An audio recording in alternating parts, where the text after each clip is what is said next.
Disgrace by JM Coetzee is quite possibly the last great novel of the 21st century. It deals with problems of masculinity and entitlement and male violence and depression and rape and, to a certain extent, a post-apartheid South Africa where the balance of power has undergone just like a seismic shift. Okay, keep in mind there will be triggers in this video. I'm going to try my best to avoid like specific details with the things that I just mentioned, but if any of that feels problematic to you in like this context, then I would suggest clicking out of this video right now. That being said, divorced of any triggers, Disgrace is just like a shockingly readable book. It's pretty incredible, actually. Oh, right, I should explain. In order to keep this video as relaxed and enjoyable as I possibly can, I decided to invite Fun Rick along for the ride. Fun Rick loves chips and jogging pants. I also have a pizza shirt and generally just keeping things light. So Julius Caesar walks into a bar. He goes up to the bartender and he says, I'll have a Martinez. And the bartender, he says, so yeah, it's a very readable book in spite of how uncomfortable you could feel while reading it. It's a straightforward read, and I think it's also very complicated. And for that reason, I think it's easier to say that this is just a really important book than it is to say precisely what Coetzee was trying to say, which is part of the reason why this video is just so fucking long. The TLDR of this video, this book is so incredibly good and definitely one of the best books from my top 125 novels of all time project so far, for sure. More on that project in the description box below. So what exactly is Disgrace about? Let's get into it. Disgrace's narrator, David Lurie, teaches romantic poetry, ironically, at a technical university in Cape Town. He also dreams of moving to Italy and writing an opera about Byron, a desire that becomes increasingly more important and revealing the further we get into the story and this video, but more on that in a little bit. Lurie believes that, quote, for a man of his age, 52, divorced, he has, to his mind, solved the problem of sex rather well. Coetzee tells us that David Lurie hasn't solved the problem at all. He merely thinks he has. He was wrong. When we first meet him, he is paying for once-a-week sex with a woman named Soraya, but he eventually tries to track her down in the street and meet her in her everyday life. And once he actually tracks her down and finds her, she cuts off the relationship and it's done. So Lurie then sets his sights on a woman named Melanie, who is one of his students. And she is, I think, like 30 years younger than him. Typical. That begins what Lurie thinks of as a relationship, but it's something colder, more manipulative, and more predatory than that. He shows up at her apartment uninvited, and she, quote, is too surprised to resist the intruder who thrusts himself upon her. She struggles, he tells her no, but, quote, nothing will stop him. And Lurie carries Melanie to her bedroom. She does not resist, Coetzee writes. All she does is avert herself, avert her lips, avert her eyes. Little shivers of cold run through her. Not rape, not quite that, but undesired, nevertheless. Undesired to the core, as though she had decided to go slack, die within herself for the duration, so that everything done to her might be done, as it were, far away. There's just this like gross nonchalance to how he considers his power over her. When he calls Melanie on the phone, he thinks he hears in her voice, quote, all her uncertainty, too young. She will not know how to deal with him. He ought to let her go, but he is in the grip of something. This relationship, as it were, goes on for a little while, but eventually Melanie breaks her silence, and so enters Lurie's titular Disgrace. Lurie is accused of sexual misconduct at his university. He's brought before a disciplinary board, and he chooses not to defend himself. Rather than suffer the disgrace of going through this process, he chooses to get fired. He would rather do that than go through the politically correct process of rehabilitation, whatever that means. You know, like a fucking coward would. Pass sentence, he says, and let us get on with our lives. How Melanie feels in this situation just seems irrelevant to him, unimportant to him. He thinks what has happened is natural. He thinks if my body wants these things, then how can that be wrong? In his mind, Lurie has committed no offense, or so little an offense that it barely warrants any kind of an investigation. Professionally or personally, Lurie is just absolutely clueless. Oh, I love this. How clueless is it? So clueless that later on in the novel, when he thinks back on what had happened, he identifies his age as the real crime here, and his increasingly unattractive body as his own punishment. His guilt, if it even exists, is in growing old, becoming the type of man that even a prostitute would shudder at, or quote, as one shudders at a cockroach in a wash basin in the middle of the night. He thinks he's been put on trial for, quote, his way of life, for unnatural acts, for broadcasting old seed, tired seed that does not quicken, contra naturam. If the old men hog the young women, what will be the future of the species? That, at bottom, was the case for the prosecution. Half of literature is about it. Young women struggling to escape from under the weight of old men for the sake of the species. Lurie, an affluent, privileged white man in a position of power, believes that he is the person who's put out in this scenario, as if he's somehow entitled to Melanie's body. Old men, Lurie says, with their, quote, stained raincoats and cracked false teeth and hairy earlobes, all of them were once upon a time children of God, with straight limbs and clear eyes. After he is fired, he retires to the South African countryside, where he goes to live with his daughter, Lucy, who owns a farm where she breeds dogs. It's here that Disgrace takes a turn and takes it up a notch, or 3. So buckle up. It's important to remember, this story takes place just after apartheid ended in South Africa, or a few years after. So at this point in the story, 3 black men come to Lucy's house. They enter the house and ask to use Lucy's telephone.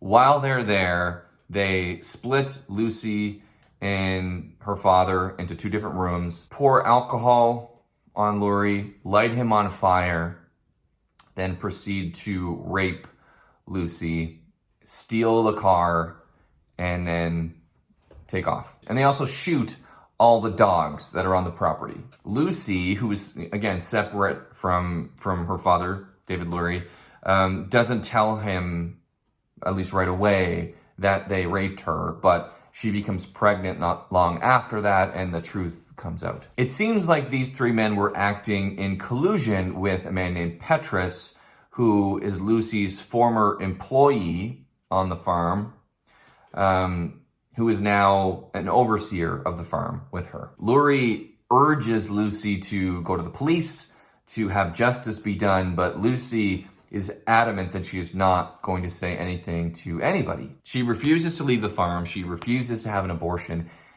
even though she's in incredible danger here. So Petrus proposes a solution.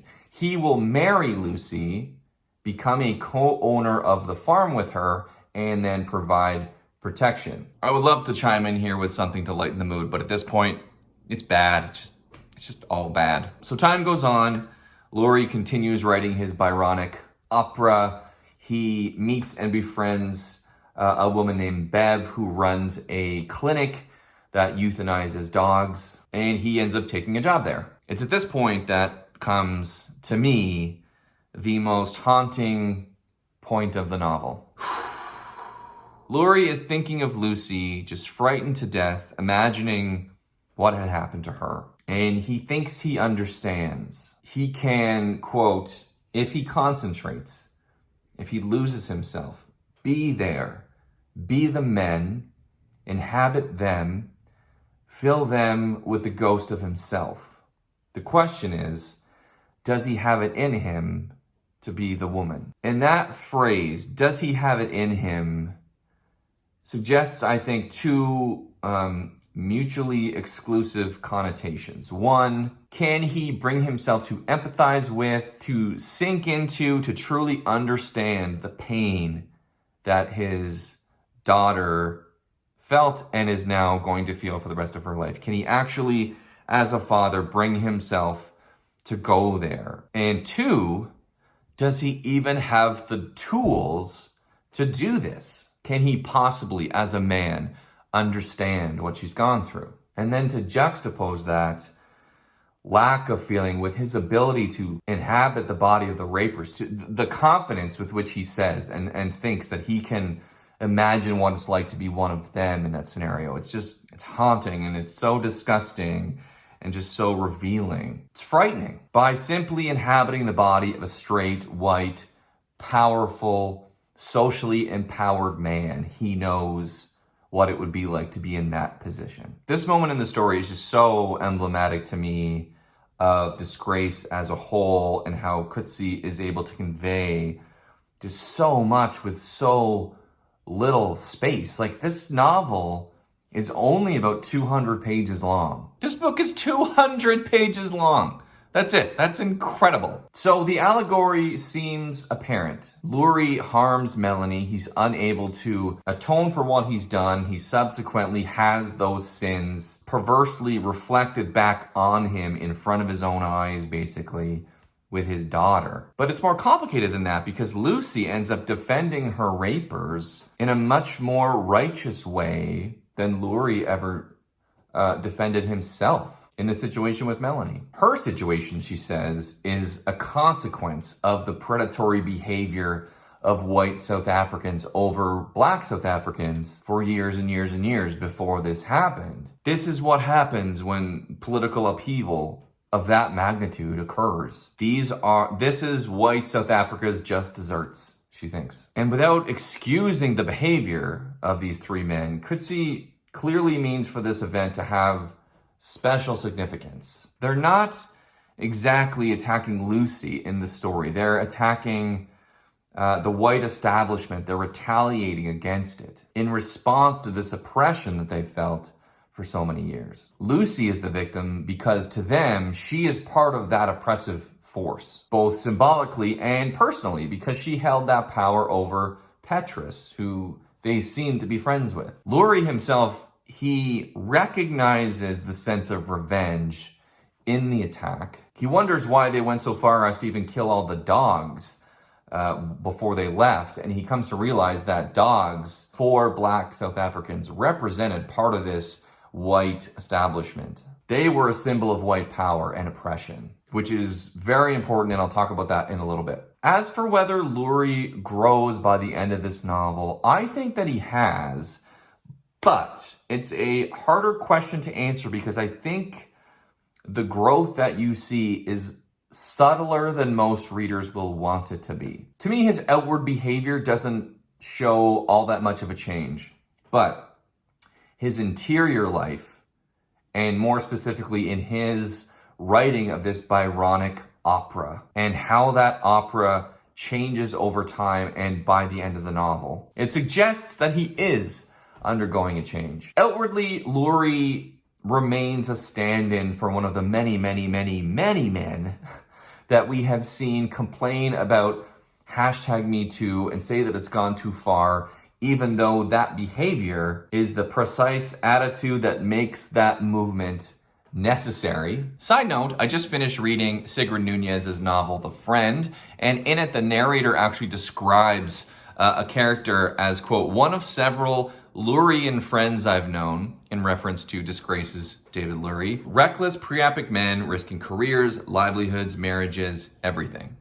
Like other men we've come to know in the public eye, Lurie thinks that he is some victim of a witch hunt. After Lucy's rape, he actually thinks that, quote, among the legions of countesses and kitchen maids that Byron pushed himself into, there were no doubt those who called it rape, but none, surely, had cause to fear that the session would end with her throat being slit. That sort of thing, done at knife point, That's real rape, he implies. So for him, what those men did to his daughter, that's rape. What he did to Melanie couldn't possibly be. But is that what he really thinks? Are his powers of delusion that strong? To answer this, I think we need to actually go into the Byronic opera that he is writing and its subtle changes by the end of the novel. Okay, stick with me here. Byron has always been the guy I think that Lurie wants to be. This kind of suave talker, this great lover, a true romantic poet of old. So Byron is the initial focus of Lurie's opera. But as it goes along, Lurie turns his attention to Byron's mistress, Teresa, and eventually their daughter, Allegra. Dope name. When Lurie begins writing it, he uses Teresa as a vehicle for exploring themes of love and sex. But then Coetzee does something I think really sneaky. He starts to shift how Teresa is used in the opera so that she starts to resemble or represent Lurie's changing attitudes towards sex. And that's a very different, important thing. Initially, Lurie opens his opera with this lustful encounter between Byron and Teresa in Italy. He forms this plan for the opera when he still thinks that young women are kind of fair game for him and a man of his age. So here's what the narrator says during his initial plans for the opera. That is how he conceived it, as a chamber play about love and death with a passionate young woman and a once passionate, but now less than passionate, older man. Sound familiar? As time progresses, rather than center the story during this passionate affair between Byron and Teresa, he time shifts it and makes it an opera told by Teresa looking back after Byron is dead, when Teresa is in the throes of middle age. The passage of time has not treated Teresa kindly. With her heavy bust, her stocky trunk, her abbreviated legs, she looks more like a peasant, a contadina, than an aristocrat. The complexion that Byron once so admired has turned hectic. In summer, she is overtaken with attacks of asthma that leave her heaving for breath. This is a significant moment, I think. This is when Lurie starts to put himself into the role of Teresa. David kind of charges himself with loving this older, more mature version of Teresa. And I think that starts to suggest that his own opinions about women and what he's interested in and what's appropriate for him are starting to shift to seeking out older, wiser, maybe more down-to-earth women like his friend Bev, who he's becoming attached to. As for Byron's daughter Allegra, dope name, she died at the age of 5 of malaria, and it's believed that Byron harbored a lot of guilt about how he didn't spend enough time with her before she passed away. So what is she doing in Lurie's opera, and more importantly, in this book? I don't think even Lurie saw her coming in this opera until she's there in front of him. If we're to take the opera as kind of this grand metaphor for Lurie and his life and the process he's going through, of course Allegra is going to come into the story to represent Lucy and what's happened. In Lurie's opera, Allegra is literally lying on her deathbed, like screaming out in pain and misery, screaming to her father to come and save her. And he doesn't. Swish! Acknowledging the suffering of a daughter in incredible pain, an ignored daughter, suggests to me that Lurie is starting to deal with his own pain, about how to deal with these feelings towards what's happened to Lucy and towards his own treatment of her. Does he make up for it? No. Does he remain an emotionally stunted dipshit the entire time? Yep. But is change starting to happen? Yes, I think it is, and that's important. It's better than nothing at the very least. And that brings us, at long last, to the final part of this review. Puppies! Outwardly, we see the changes in Lurie manifest in his relationships with and the treatment of the dogs that are at this shelter. Which leads us down a different rabbit hole here, and that's the significance of dogs in this story. It's the theme that I think it took the longest for me to grasp. It's why it's taken me over a month to actually make this video. Also, all this dumb editing for like no reason. Coetzee deliberately repeats the image of dogs as a way to emphasize two things: social status and disgrace. They're a big deal in this story, and that's why they're pretty much on every version of the cover, including mine. For example, Lucy once says, "I don't want to come back in another existence as a dog or a pig and have to live as dogs or pigs live under us." Dogs are used to characterize Petrus. When we first meet him, he introduces himself to Lurie as, quote, the dog man, since he occupies that role of assisting Lucy with her dogs. As Petrus rises up that social ladder, this phrasing changes. Later, as he is at his own party, he says at one point, quote, he is not anymore the dog man. Now, he could be making a joke that he literally isn't the dog man anymore because all of Lucy's dogs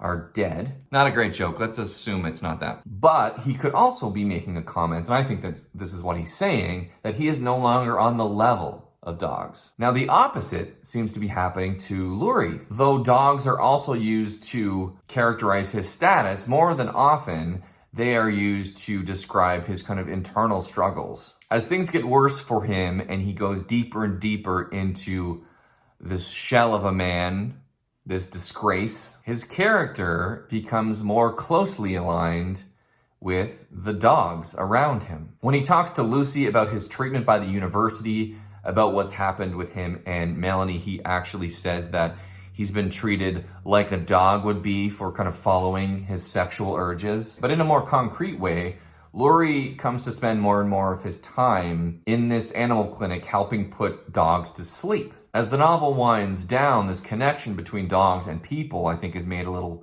more explicit. Like in this exchange between Lucy and her father, as they discuss how things have worked out. Perhaps that is what I must learn to accept, to start at ground level, with nothing. Not with nothing, but with nothing. No cards, no weapons, no property, no rights, no dignity. Like a dog.